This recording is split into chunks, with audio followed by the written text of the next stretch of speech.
When you hear hooves, what's the first thing you think of? Horses, right? Yeah, you're not the only one. That's what medical students get taught in training, to assume that every medical ailment has the simplest explanation possible. And if you hear hooves, think horse. But every so often, a zebra comes along. A medical phenomenon. So when you hear hooves, think zebra. Because why would you want a zebra to live its entire life thinking that it's a horse?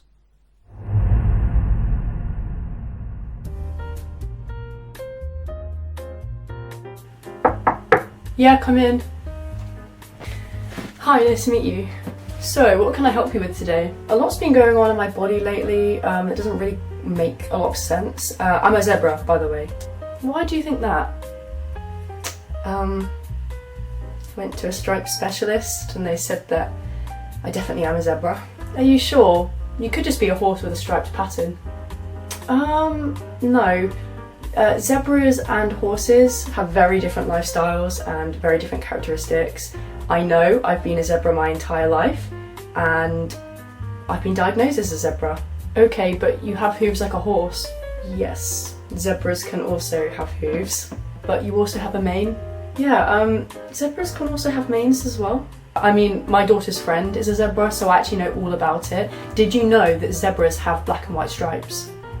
Yeah, that is actually the most basic characteristic. That's kind of why I got diagnosed. There's actually 3 types of zebra though, and every single zebra has a completely individual stripe pattern, like no 2 zebras are the same. So whilst you've heard of zebras, I don't think you can specifically tell me what order my stripes come in. Okay, well, I think that you're a horse. I'm a medical professional and I know more about bodies than you do. I actually don't think that zebras exist anyway. You 100% know more about horse bodies than me. I'm just saying I know more about zebra bodies because I have one. I'm real. I exist.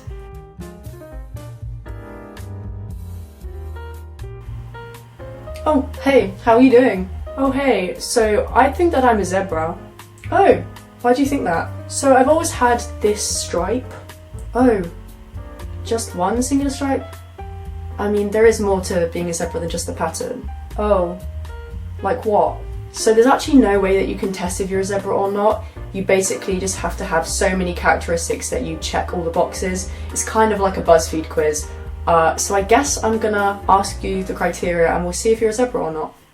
HEDS, or hypermobile Ehlers-Danlos syndrome, is a genetic and incurable connective tissue disability which is characterised by the following: joint hypermobility, joint instability and dislocations, chronic pain, chronic fatigue, skin issues such as fragile, velvety skin that easily breaks and bruises with unexplained stretch marks and scars, organ prolapse, aortic and heart valve problems, problematic organs, digestive issues, breathing issues, disproportionate body and limb ratio, scoliosis, circulatory issues, sweating dysregulation, hyperhidrosis, body swelling, temperature dysregulation. It also has a bunch of related conditions such as anxiety, depression, polycystic ovary syndrome, endometriosis, asthma, neurological disorders, migraines, dyslexia, auditory processing disorder, ASD, ADHD, chronic fatigue syndrome, and POTS.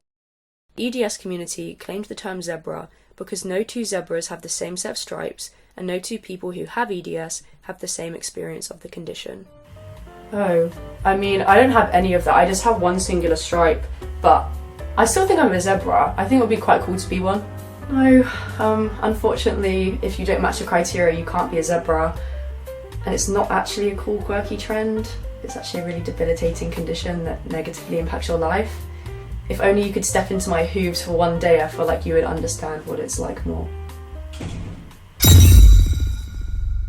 So preparing to dance actually starts the night before for me. I have to make sure that I sleep in the fetal position to lessen the chance of dislocations during my sleep. I'm really fatigued, I'm really disoriented. I'm supposed to be at school at 11 because I slept for maybe like 5 hours. I had to take the decision to not go in so I can be at my other classes today. I have to get up really, really slowly, otherwise I risk fainting. I'm going to show you what happens if I get up really quickly. What you're about to witness is a POTS attack. Essentially, my blood vessels are so stretchy that sometimes blood can't pump up to my brain quick enough, so I get these fainting spells. I can't hear, can't see, can't taste.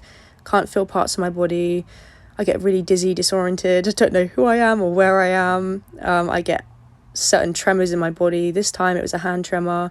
Get headaches, but it's different every single time I get it. It happens at least once every single day, but I can manage the condition by making sure I eat a lot of salt, drinking enough water. If I don't exercise in the morning, then I basically just have POTS attacks for the rest of the day. And throughout this video, I'm going to have like a little click counter. So I have to click like every half an hour. Otherwise I get like a lot of pain and tension and I lose a lot of mobility. I'm also going to have a counter for all of my failed clicks because that happens a lot also and they're very painful. Firstly, I'm going to mobilise all my body and just get rid of all the fascia that's built up over the night.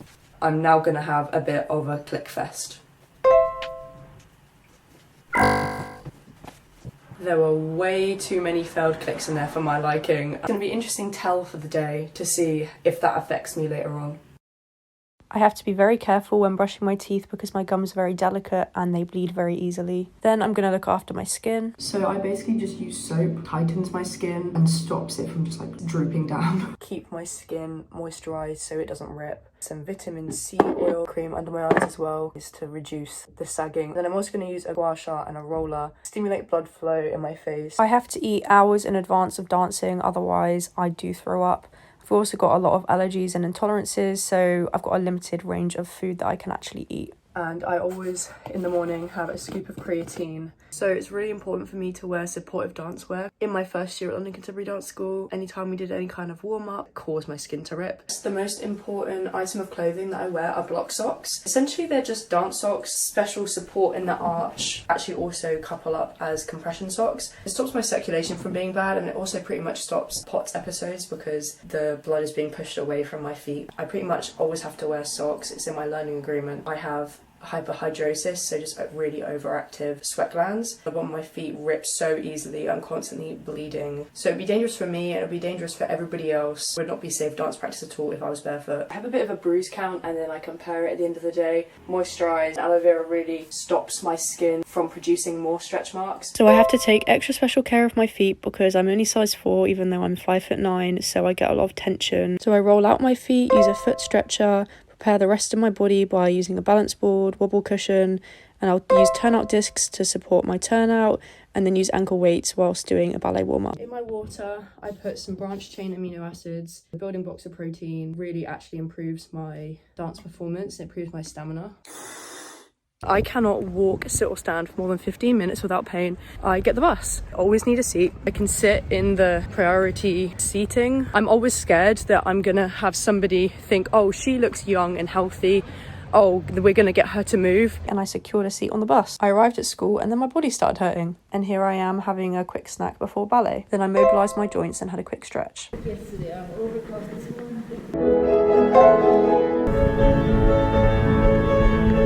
To get ready, because I click a lot during class and whilst I'm tuning in with my body, I sometimes get really sidetracked because I'm focusing on my body and how it's feeling.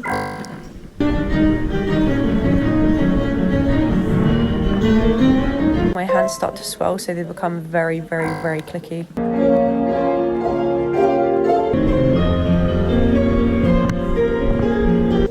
Throughout class, I'll massage my muscles because they start to get quite sore.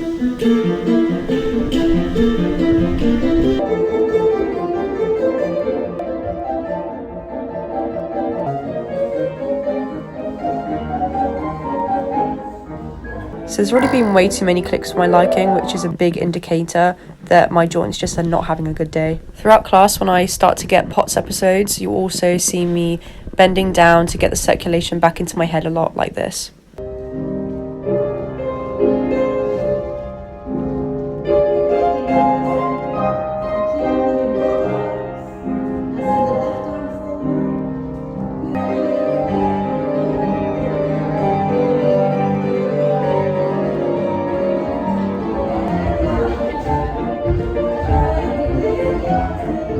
Now my joints started to get really temperamental and wouldn't click, and they also dislodged my wrist.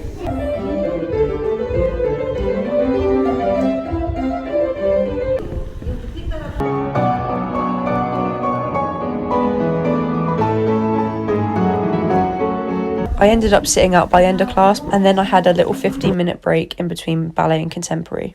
And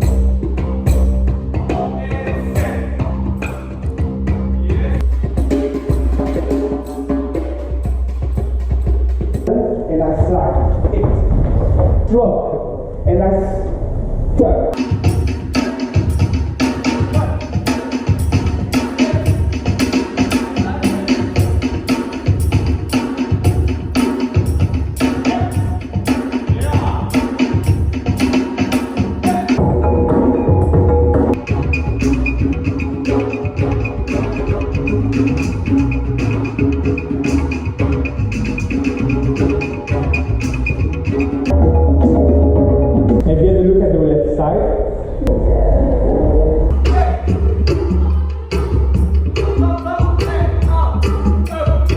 I sat out of the last 10 minutes of class and I just used my ball here to just roll out all my muscles and just give myself a good old massage. Then I did about 30 minutes of stretching. I should be going to the gym now, but I've decided today that I'm going to listen to my body. Leaving the place. Maybe this is an opportunity to explain why I need to click so much. If my pinky finger is hurting on like a level 1 out of 4, I know that it's up in my shoulder that needs to click. Kind of like a domino effect. I'll feel it in my elbow and in my shoulder and sometimes then in my back. And of course, I'm going to be getting the bus home. So, bit of a real moment here. My just right ankle just decided to give up on me. The reason why this happened is really clear to me because hormones are like the biggest indicator of me about to have an injury. In this past week, I've had insane hormone problems. Grab these joint ice packs and this massive ice block. My ankle is really, really swollen. I've always been told not to limp on anything because it risks me having a further dislocation, so I'm currently walking on it best I can. Big bowl of water, fill it with reusable ice pack, and I'm gonna shake in some of this salt, joint ice pack over each knee, and I'm gonna put some supplements in my water to help with recovery. It's essentially just a supplement that kind of helps you strengthen your collagen. Then I'm going to put L-glutamine in, just helps with the recovery of your muscles, and I notice such a massive difference when I don't have it. I do not know the severity of my ankle currently. The one thing I can do is make sure I take paracetamol now. One of my daily tablets is the mini pill. I got put on this because I was just constantly dislocating.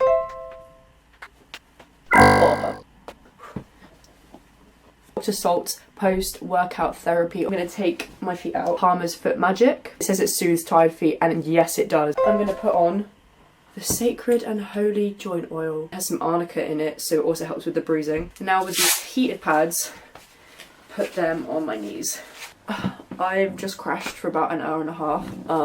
I literally have just been so fatigued. I did my daily freestyle today, and I did it to a song called A Body Love. I feel like people don't talk about the self-loathing enough that you have as someone with EDS. Sometimes you just hate your body, and not even hate your body in terms of, oh, I don't like how it looks. You just hate it in terms of it hates itself. And me falling in the road because I twisted my ankle. Like, I could have died. It does make you question, why is my body like this? I had a big old cry, obviously, when I got home. And I felt like I need to do some reconciliation with my body. These kind of self-blame conversations, I feel like, are actually one of the most difficult things. In the song that I danced to, it says, you know, my body is home. And as someone with EDS, my body's home, but it doesn't feel like a safe place. I love my body, you know, it does amazing, beautiful things, and I have to always really celebrate that. Put a heap of the Epsom salts in, just a bunch of the Dr. Salt's shower gel again. I'm out of the bath, I'm going to put on this moisturiser, this stretch mark oil. So my total bruise count for today was 49 bruises, which is average range. Because of EDS, I do take a bunch of tablets. I have all of these that I'm going to take now. More of this joint oil on my ankle. Heated up my knee pad. I've got my ice block so I can ice my ankle. I might end the vlog here. I hope that you understand a bit more about what it's like to live in my body. My body is in the least amount of pain when in a state of constant flux and movement. It's the being still and staccato that actually seems to cause my joint stress. A physio told me when I was younger that if I wasn't a dancer, I could be bedbound. There is little consideration for people with my type of body in the dance industry. I was actually 21 years old before I had ever seen anybody include hypermobile alternatives in stretching routines. As EDS is every single part of my being, it affects me in different ways when I dance. Every single ballet class I do is vastly different, and it's difficult to get a realistic grasp on my capability. As ballet relies a lot on stability and holding poses, this is very variable depending on my body's condition. I might really struggle with balances, for example, if my ankle joint isn't in the right place, or one of my organs is hurting or swollen, or if I'm just fatigued in general. This is especially prevalent at the bar, where there is a lot more stillness required. I find that I'm a lot more consistent in more constant states of motion, such as allegro. I also get a lot more impact when jumping, so I often have lumps of fascia lining my shin that I constantly have to massage. Placement is rather difficult for me in ballet. I've currently been working with a physio whom has informed me that my shoulder blades actually face inwards, and I've been working with him to correct their position. My first ballet lesson after this realization, I felt so discombobulated. Despite doing ballet for most of my life, I all of a sudden had no idea how to hold my arms. Whilst I'm so grateful to be learning about my EDS body, I often feel very overwhelmed in ballet, trying to apply all the corrections at the same time. It's difficult to keep track of them all mentally, whilst also trying to apply them physically, whilst also remembering the choreography and timing and executing it well. I've constantly been on a discovery to understand the perfect pirouette position for myself. Every single teacher and physio I've had has told me something different. My body is naturally built to lean into my sway back knees, but it's not anatomically safe to do so. By not sitting in my sway back knees, it sends out my ankle, pelvis and back from being in its natural position, so I constantly feel wobbly. I used to feel very confident in turns, but since trying to apply the correct changes, I feel as if I'm really trying to learn to walk again. In this unit, I had my very first experience of capoeira. Whenever I get a new teacher, I assume they haven't read my learning agreement, so I have a little monologue lined up. I approached our new teacher, Ponciano, and told him that I have a joint disability. For the first time ever, I got not just an understanding response, but an enthusiastically positive one. Previously, teachers would just say to me, "Oh, I see, thanks for telling me," but Ponciano's response was, "Oh my god, that's amazing. If your body's anatomically different, then that's your superpower. Your body can create moves that nobody else could ever think of besides you," and I was completely blown away by his response. It turns out, in capoeira, individuality is actually key in the movement style to gain the upper hand within the game. The style also favours constant movement rather than fixed stances, which is actually beneficial to my joints. Despite being a contactless martial art, in first term, there was an incident where the person I was partnered with accidentally swiped my arm whilst I was on my hands, dislocating my shoulder.